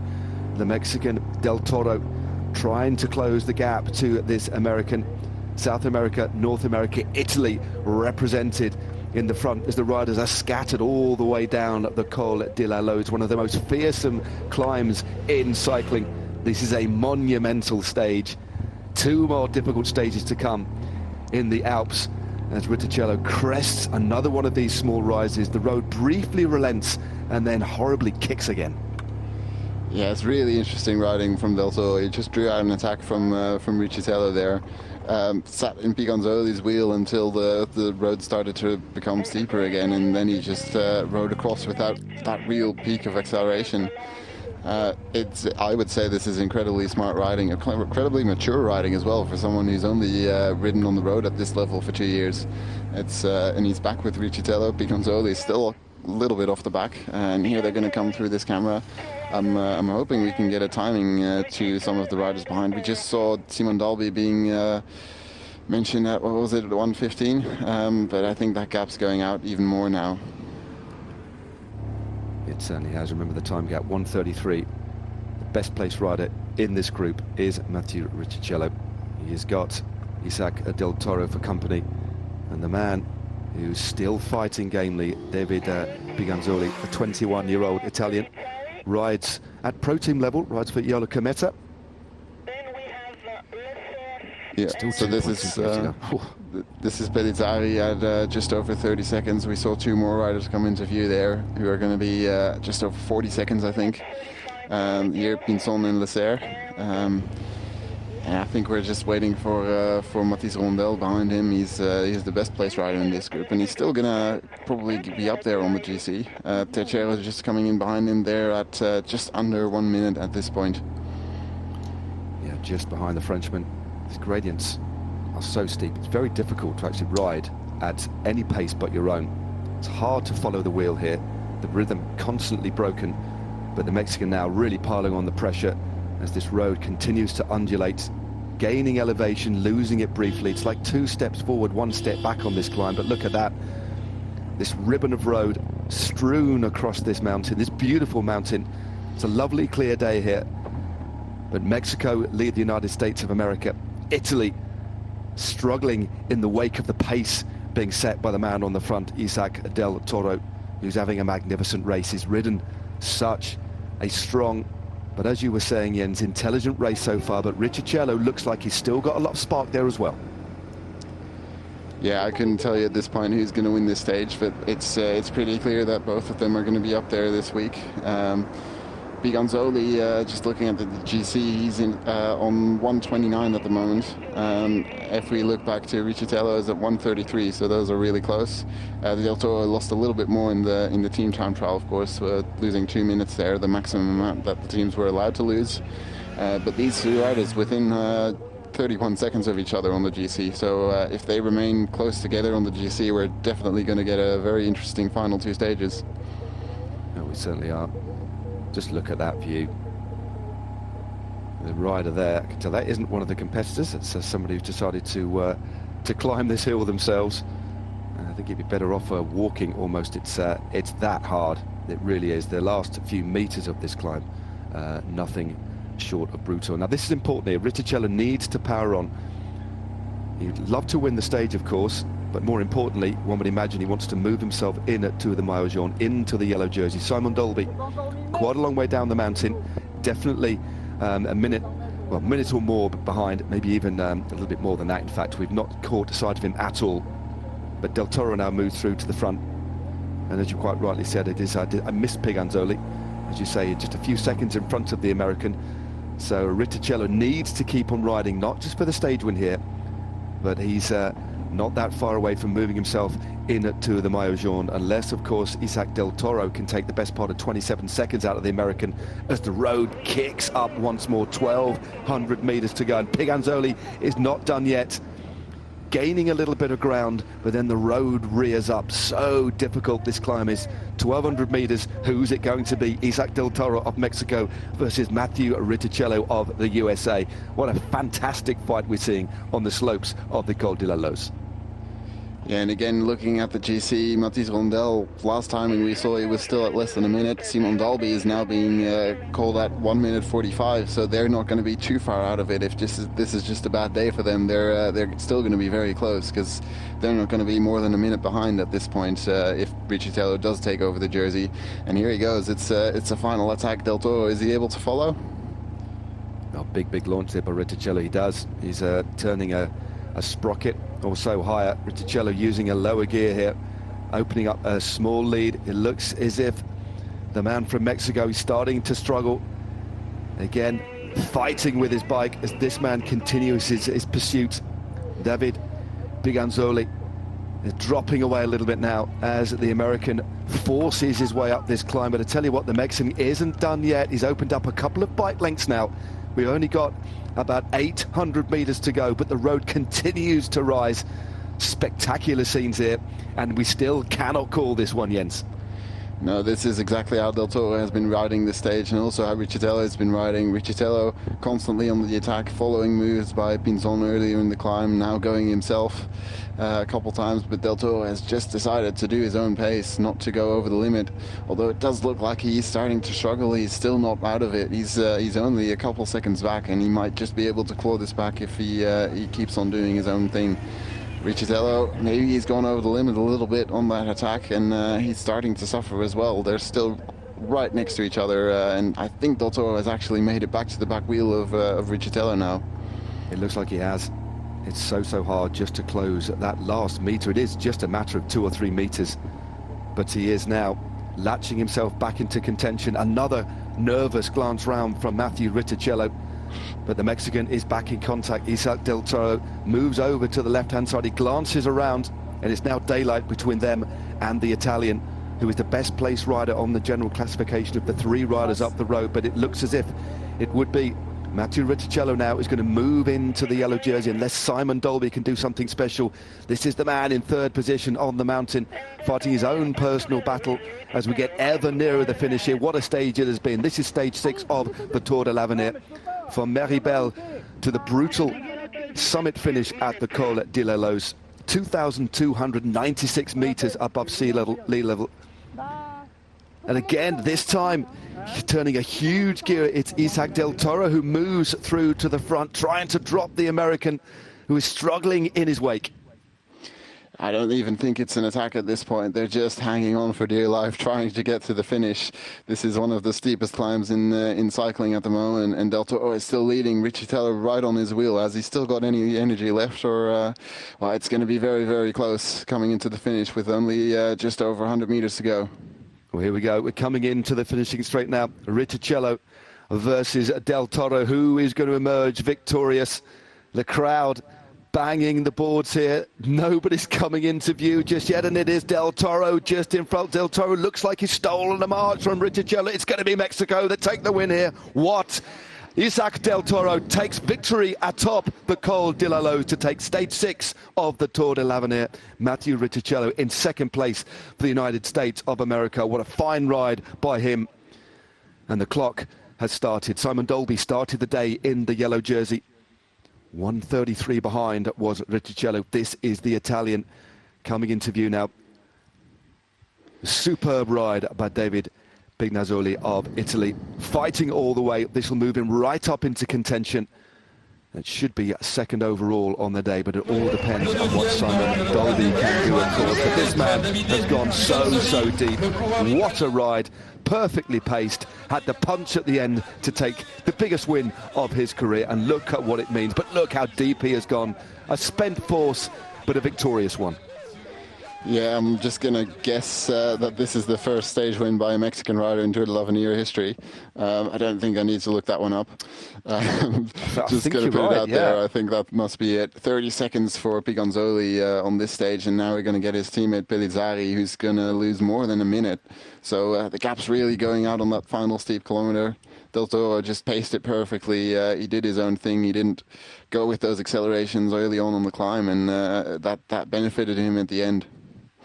It's Pellizzari crosses the line. Now it's the Belgian, William Junior Le Cerf, who crosses the line. And the man that did a lot of the damage earlier on, Pinzon, now crosses the line for Colombia.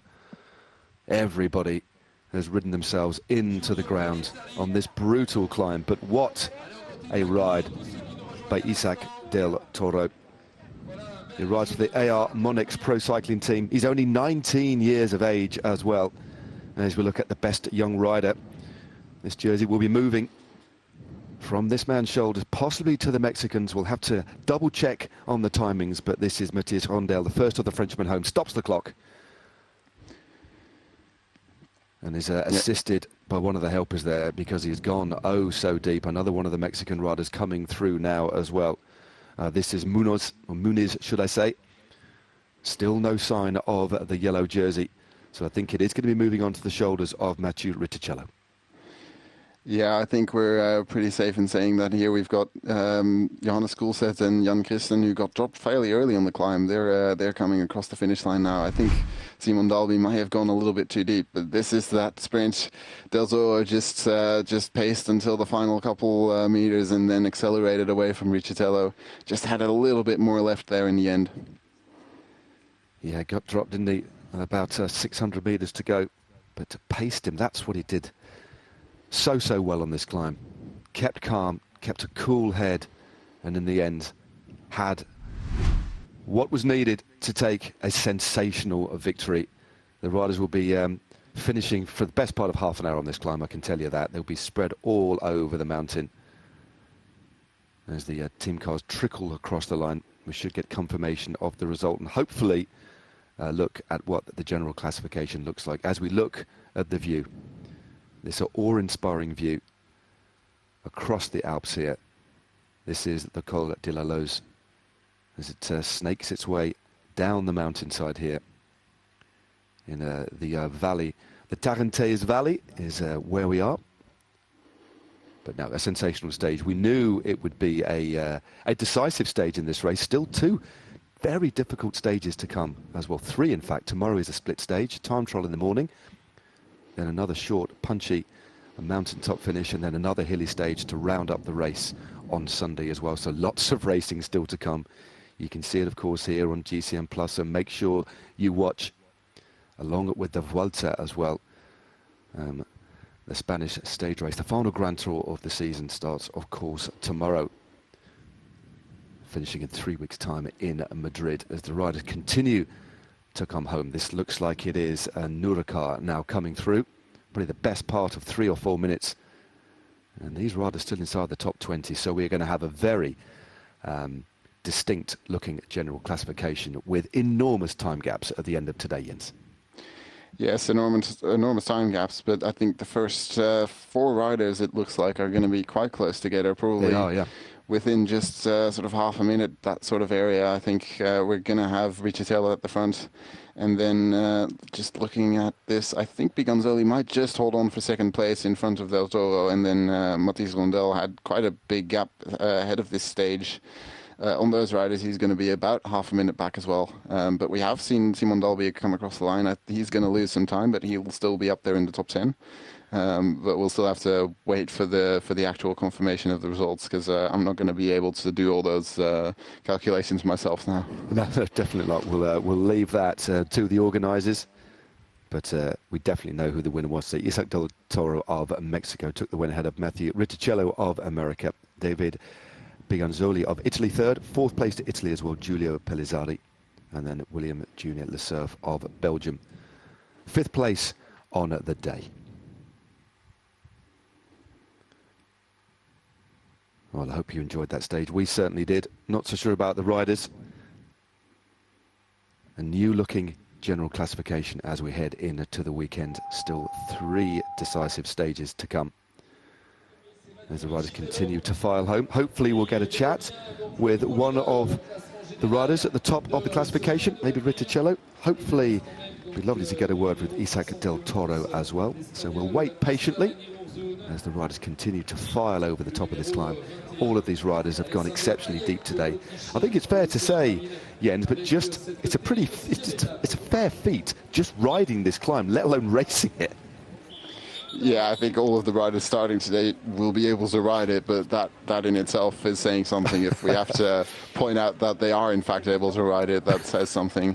As I think some of these percentages at the top are similar to the Mur de Huy, which is already in itself hard to ride, but that's only a kilometer, just over a kilometer long, and this one's 23 kilometers in length. Obviously not as steep the whole way up, but we saw just the best under 23 riders in the world right now struggling to even get up this climb at any kind of speed. The slower riders are going to have real trouble, and I think any even well-trained amateurs will have a huge amount of trouble just getting up the climb and not even setting a time, but just actually riding up it. It's so steep. Interesting to see any new Strava records broken today. But Isaac Del Toro, that will live long in the memory And I think you're right. I mean, I'm not 100% sure, but I think you might be quite right. That could be the first Mexican to have won a stage, and there's going to be some interesting team managers looking at this young rider after that performance today. A composed performance, clearly a strong one. Here's the King of the Mountains, the deposed King of the Mountains. The new King of the Mountains will be the stage winner, 20 points on offer. But the man that's just crossed the line, Ivan Romeo, won't forget that stage win yesterday when he rides at the World Tour level. But certainly wasn't looking forward to this one. But has still finished pretty highly on the stage. Looks like a definite top 30 position there. But just thinking about tomorrow's stage as we wait for some interviews, hopefully. In the morning, they have the 11.1 kilometre uphill time trial at Les Carélis Montricher Alben Les Carélis. And then in the afternoon, it's Les Carélis to Valsinis Col du Mont-Cenis. So they drop off and then winch their way up to the top, just past the top of the second category climb. So it is a mountaintop finish, although the top of the climb comes with about 5 k's to go, and they finish on a plateau. So another mountaintop finish, but slightly different. But another short stage, 69.6, but a split day tomorrow. We won't have pictures of the individual time trial, but we'll certainly get you that result. But we will be focusing on the afternoon stage. Similar distance to today, just up and down. And then the final stage of the race on Sunday, we start in Valsini again, and we finish in Sainte-Foy d'Arinthez, another mountainous stage with another first category ascent to the line. So we're going to have a very well-deserved winner of this race, that is for sure. It just gets harder and harder and harder. There is the green jersey, that's Anders Foldager. May have changed today, I don't think he scored any points on the board today. Interesting, there was no intermediate sprint today for their green jersey. On n'a pas Here we go. I think we're going to have a chat with our stage winner. Isaac, you won the Queen stage for this race. Yeah, to be honest, I don't know what to say, but this is unbelievable. That was a crazy climb. Yeah, to be honest, it's too long, but I enjoy very much. I tried to cut all the seconds, but it was crazy. All day, it's I don't know what to say.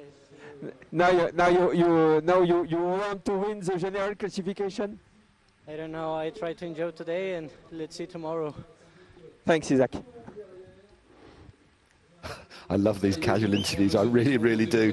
But he's still completely spent. The club that he rides for, the AR Monex Pro Cycling Team, aren't even a UCI team, they're a club team. He's 19 years of age, and that performance, he was 9th on yesterday's stage, stage 5. First today. I think regardless of what happens in the rest of the race, he will be high up on the general classification now. I think there's going to be he's going to have a few phone calls and a few conversations over the coming days about his future. And this is what this race is all about. It is the Tour of the Future. But we have a new star from Mexico without a shadow of a doubt.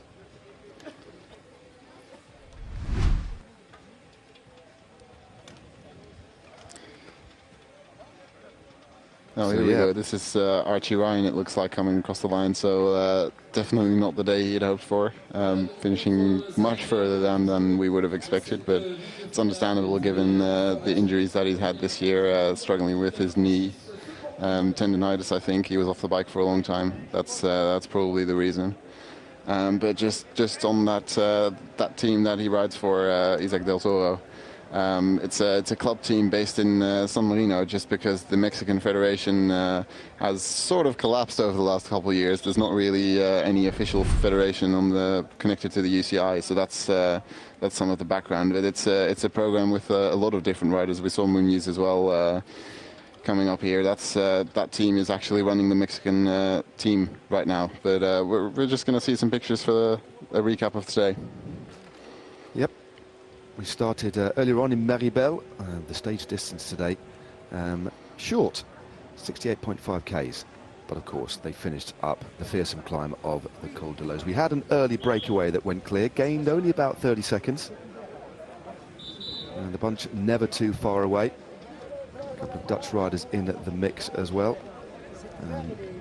The first climb being taken by Liam Walsh actually today of Australia, but initial chasing was done by the French team, looking after Matthias Rondel, who was wearing the white jersey. One of the riders up in front earlier on was the Italian Francesco Bussato. He was eventually reclaimed by the peloton, although he did persist. Ended up dropping the rider that he was with from Norway. That was Sakaios Kola Luland. Still a furious pace being set by the French for the vast majority of the lower part of the climb. The Dutch then took over. It wasn't to be the day from the team for the Netherlands, unfortunately. Another rider that featured in the early breakaway, Pepin Reinderink, also did a lot of pace setting earlier on. Still with about 15 k's to go of the climb up to the top of the Col de la Loze. Bussato was taken back. Meanwhile, the King of the Mountains, Ivan Romeo, started to feel the pinch as the climb continued. Best part of an hour of climbing on the Col de la Loze today, climbing well up into altitude. The 8th highest tarmac mountain pass in France. First used in the Tour de France in 2020, and that was the direction of travel today. Upwards towards the heavens. Colombia picked things up. They were looking after Edgar and there's Pinzon. Santiago Umba as well. And this was the man that did most attacking. So midway up, no, say with about 8 or 9 k's to go, Pinzon led off a series of attacks, which ultimately saw Simon Dolby, the maillot jaune, the yellow jersey, getting dropped. Couldn't take the pace any longer as we passed through Meribel. Another stinging move here by the Colombian, gradually causing the group behind to fragment. And the cream eventually rose to the top. Mathieu Riticello was there. William Le Cerf of Belgium was there as well. Pinzon, Rondel was there briefly. But the man that rode the perfect race today was this man, Isaac Del Toro of Mexico. Rode his own race, set the tempo when he needed to. Didn't respond to any of the shenanigans earlier on, and set a relentless pace that only Riticello could match. With them for company was Piganzoli of Italy. The American tried his hand on a couple of occasions, did manage to move clear, but there was no panic from the Mexican. In fact, Del Toro forcing Piganzoli to chase. Piganzoli drifting off the back. They stayed together just until the last 100 meters, then a real surge, a violent acceleration by the Mexican saw him take the win atop the mighty Col de Loze, just ahead of Riticello. So memorable day, Jens. Yeah, absolutely, and I think we're in for two really good days from now on. Tomorrow is going to be very tough, and then the final day with some bad weather expected on top of Col d'Iseran. It's that's going to add even more interest. I think there's not much different to expect from those days than from today. Indeed. Well, there is the final result. Isaac Del Toro of Mexico took the win, 1 second in front of Mathieu Riticello. David Piganzoli in third there. So, yellow jersey, it's a dream for you. Leader. Yeah, it's a dream. It's the last couple of months I've been, yeah, I mean, a day didn't go by where I wasn't thinking about trying to be in the yellow in this race, and I mean, there's still a couple of days left, so, but yeah, I'm really happy to be in the yellow after today. You want a big image, the general classification now? Yeah, for sure. It's try and hold on to the jersey until the end, yeah. Your opponent, Isaac, Davide, for the yellow jersey? Yeah, he was really strong today. I mean, yeah, he was, Isaac, yeah, of course, it was just me and him in the end, so he'll be a super tough component for the next couple of days. Thank you. But there we go, Mathieu Riticello in the yellow jersey for the United States of America. Greg LeMond, of course, took the win for America back in the early 1980s before going on to win the Tour de France on 3 occasions, of course. So that is the situation of the stage again. So Del Toro took the win out of Riticello, Piganzoli, Pellizzari, and then the Belgian Le Cerf, Pinzon, Villalba in 6th. Fernando Lopez of Spain there in 7th. Matthias Rondel in 8th, the first Frenchman home. The teammate of the winner, Ramon Jose Muniz Vasquez there in 9th, and then Johannes Kulset of Norway in 10th place. 2 minutes and 19 seconds, Jens, separating the top 10 today. I'll be intrigued to see what the last man finishes in today. As we continue to see riders crossing the line here. One of the Poles and a Kazakh crossing the line. Still haven't got word on the exact composition, or the exact look, should I say, of the general classification. But one thing we do know is that the American will take a small lead into the next couple of stages with that crucial time trial. So not a lot of opportunity to recover at all here, Jens. No, it's going to be an intense couple of days as we see the riders coming in. But I'm just going to have to make a correction, because just saw on Twitter that Isaac Del Toro is not actually the first Mexican stage winner in 2011 year. Right. It was Julio Perez Cuapio who won in 1969, so that's a while ago. I think I can maybe be forgiven for a stage that happened about 30 years before I was born. Yes. But that was tweeted up by Amati Pioriali, quite a famous Twitter account, I think. And then the other thing is there's some more info on Del Toro. Probably find that on my Twitter account, just at Jens Decker. Just going to plug that here. But that was from Peloton Mag, did a big thread on him a couple of days ago. So if you're interested, just look that up. But yeah, that's the info on Del Toro, and yeah, it's a fascinating character. I think we're definitely going to see more of him fairly soon. Oh, I think so. As you say, he will be in the white jersey, best young rider. There is a separate classification in the Tour de l'Avenir for the best young rider. Although everybody is under 23, of course, the best young rider goes to, well, is fought out between riders born in either 2003 or 2004. So there is a separate white jersey competition within for riders who are particularly young, as a big clutch of riders files across the line here. Not too sure if that's a smile or a grimace, maybe a combination of the two for the rider from Canada there. So it's the best part of 20 minutes now. The riders continue to file across the line here, and more of the same tomorrow. A brutal 11.1k individual time trial to kick things off tomorrow. Stage 7A, should I say, and then a 69-kilometre stage in the afternoon for good measure. And we finish things off with a really punchy mountain stage on Sunday. So a lot more action to come. I do feel there's big potential for some more reshuffling, but we've seen two of the strongest riders today without a shadow of a doubt, but a very different sort of climb compared to the ones we've got to come. Yeah, absolutely. And the one thing we do have to look out for is the time limit. It's only half an hour probably today. The stage finished in 2:04. It's a 25% time limit. So that's going to be about, well, just over half an hour. So these riders still looking fairly comfortable, but I think there's going to be a couple of worried riders still on that mountain now. I think so. Only 25%. Double check. 25% in the team time trial. So it's a different time cut for every day. And there we go. This is the GC. This is what we've been waiting for. Riticello now leads 25 seconds in front of David Piganzoli of Italy. The stage winner today, Isaac Del Toro Romero, there in third at 26. Then we have the Frenchman Mathis Rondel in fourth at 38. Fernando Lopez at 56. Pellizzari of Italy at 111. Dolby, the deposed leader of this race, there in seventh at 115. Jan Christian of Switzerland at 124. Edgar Andres Pinzon Villalba, there the first of the Colombians, in ninth at 158. And rounding out the top 10 from Belgium at 217, William Junior Lesurf. That is your top 10 as we head into the weekend and the three final stages of what has been a magnificent, a wonderful race. I hope you've enjoyed it. Myself and Jens certainly have, and we'll be taking you through the final